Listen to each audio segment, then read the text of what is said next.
Okay, hi, welcome to another Yu-Gi-Oh deck profile. So this is going to be for my Timelord deck. I took this to my locals recently and actually surprisingly came second with this, so kind of surprised about all of that. I only really lost to this Paleo Frog player, but this deck does hold pretty much a good fight when it needs to. And yeah, so we'll just cut right to the chase with it. So from 3 Time Maiden, the key component of the Time Lords, just you can summon a straight from the hand. If you don't have any monsters, then you can tribute her to such any one of them as long as they have 0 attack.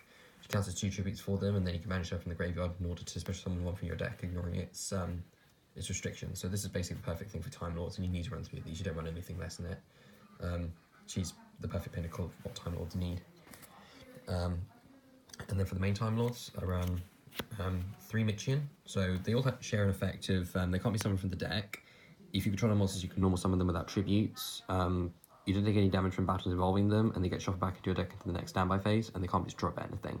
But when they battle is where the unique effects come in. So for Micheon, he basically just halves your opponent's life points. He's the best one to go first with because he just gets rid of 4,000 life points right off the bat, and that's not as damage, so it's not easy to stop that without like a sort of Somm or something. But yeah, like a pretty decent one with that. We then have 3 Metaion, the classic one. So his unique effect is to return all other monsters on the field to their hand and then burn your opponent for 300 for each. So if you're dealing with a full board, you could potentially do 3,300 damage, but that's kind of difficult. Generally, you just want to get rid of all their monsters. He's just very good in general for dealing with big balls because he doesn't target or anything. So you got that. And then I run 2 Lazion, who is a graveyard shuffler for your opponent, and then he has a bonus effect where once a turn your opponent draws a card, that they get to be burnt for 1,000 damage. So 2 of these on board, that's a 2k burn straight away. And then that's all of the fire ones. And then I run one of the wins, 3 copies of Raphion, who when he battles, they do damage equal to the attack of the monster they battled. So it doesn't matter like if it's original or altered, just simply the one that they do battle with, which can be quite deadly against certain monsters. 3 Sandion, who is a little bit different in the fact that you can only normal summon them without tributes if your opponent controls a monster and you don't. And then obviously he has 4,000 attack and defense, so he can't be summoned with Maiden's effect. But he can still burn your opponent for 2k, but they don't get battle damage from the attacks involving him, but he's still pretty nasty like that. And then finally, 2 Zaphion, who is the spell and trap shuffler at the end of the battle phase. So he's really useful against Paleo, just cleaning their boards clean. And then she has a bonus effect where if she's sent to the graveyard for anything from the field, you get to draw a card, which there is a card which kind of helps out with that. And then, yeah, that's it for the Time Lords. We don't run any hand traps or anything, it's just simply a case of summoning out one of the big guys. These are one of their effects, and then just sit on it.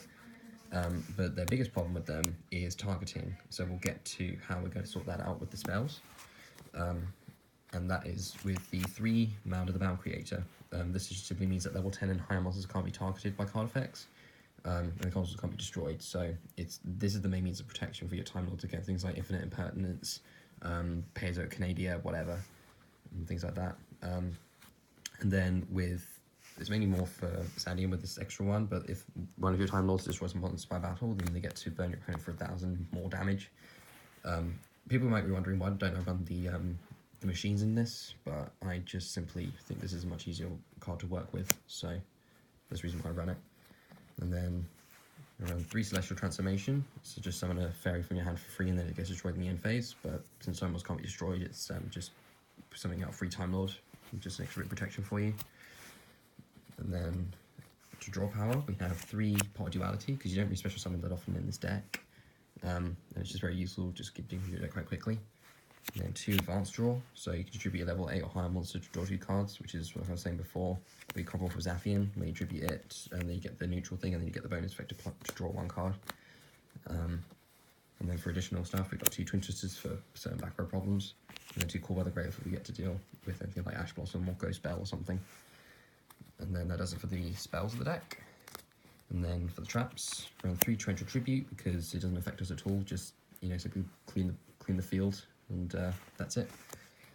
And then 3 Metaverse, which is your means of searching out Mound of the Mound Creator as quickly as possible when Duality and Advanced Draw don't help you out.